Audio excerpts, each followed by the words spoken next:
This is part 2 of chapter 10 of Charlotte's Web. This chapter is called An Explosion.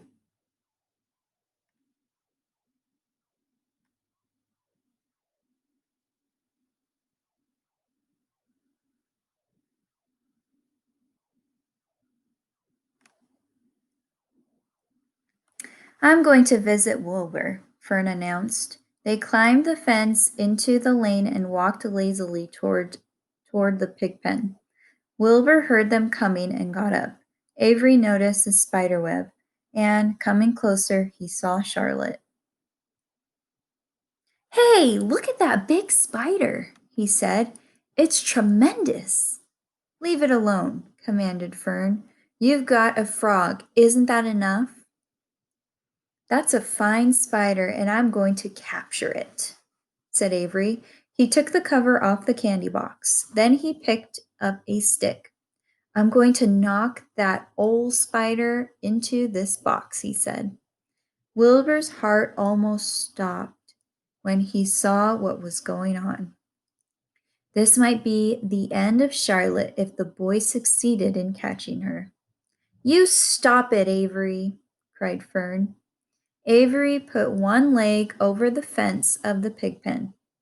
He was just about to raise his stick to hit Charlotte when he lost his balance. He swayed and toppled and landed on the edge of Wilbur's trough. The trough tipped up and then came down with a slap. The goose egg was right underneath. There was a dull explosion as the egg broke and then a horrible smell. Fern screamed. Avery jumped to his feet. The air was filled with the terrible gases and smells from the rotten egg. Templeton, who had been resting in his home, scuttled away into the barn. "Good night," screamed Avery. "Good night. What a stink! Let's get out of here." Fern was crying. She held her nose and ran towards the house. Avery ran after her holding his nose. Charlotte felt greatly relieved to see him go. It had been a narrow escape. Later on that morning, the animals came up from the pasture, the sheep, the lambs, the gander, the goose, and the 7 goslings. There were many complaints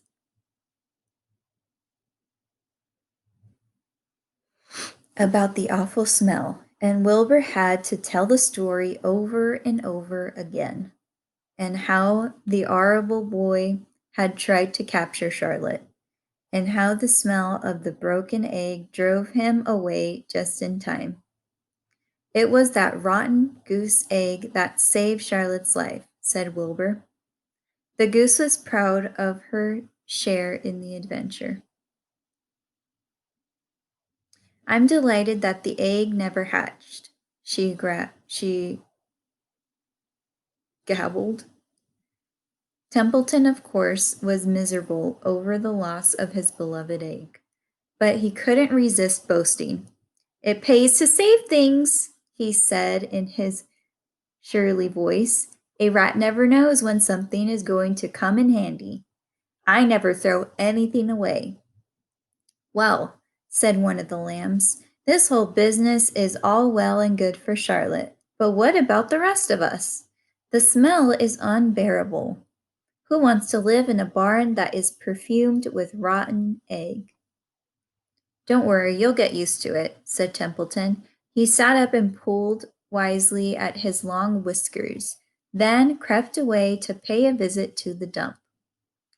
When Lurvy showed up at lunchtime carrying a pail of food for Wilbur, he stopped short a few paces from the pig pen. He sniffed the air and made a face. "What in thunder?" he said, setting the pail down. He picked up the stick that Avery had dropped and pried the trough up. "Rats," he said. "Phew! I might 'a' known a rat would make a nest under this trough. How I hate a rat!" And Lurvy dragged Wilbur's trough across the yard and kicked some dirt into the rat's nest. bearing the broken egg and all Templeton's other possessions. Then he picked up the pail. Wilbur stood in the trough, drooling with hunger. Lurvy poured. The slops ran creamily down around the pig's eyes and ears. Wilbur grunted. He gulped and sucked and gulped, making swishing and swooshing noises, anxious to get everything at once. It was a delicious meal. Skim milk, wheat middlings, leftover pancakes, half a donut, the rind of a summer squash, 2 pieces of stale toast, a third of a ginger snap, a fish tail, 1 orange peel, several noodles from a noodle soup, the scum off a cup of cocoa, an ancient jelly roll, a strip of paper from the lining of the garbage pail, and a spoonful of raspberry jello. Wilbur ate heartily. He planned to leave half a noodle and a few drops of milk for Templeton. Then he remembered that the rat had been useful in saving Charlotte's life and that Charlotte was trying to save his life, so he left a whole noodle instead of a half. Now that the broken egg was buried, the air cleared and the barn smelled good again. The afternoon passed and evening came. Shadows lengthened. The cool and kindly breath of evening entered through the doors and windows. Astride her web, Charlotte sat moodily, eating a horsefly and thinking about the future. After a while, she bestirred herself. She descended into the center of the web, and there she began to cut off her lines. She worked slowly but steadily while the other creatures drowsed. None of the others, not even the goose, noticed that she was at work. Deep in his soft bed, Wilbur snoozed. Over in their favorite corner, the goslings whistled a night song. Charlotte tore quite a section out of her web, leaving a space open in the middle. Then she started weaving something to take the place of the threads she had removed.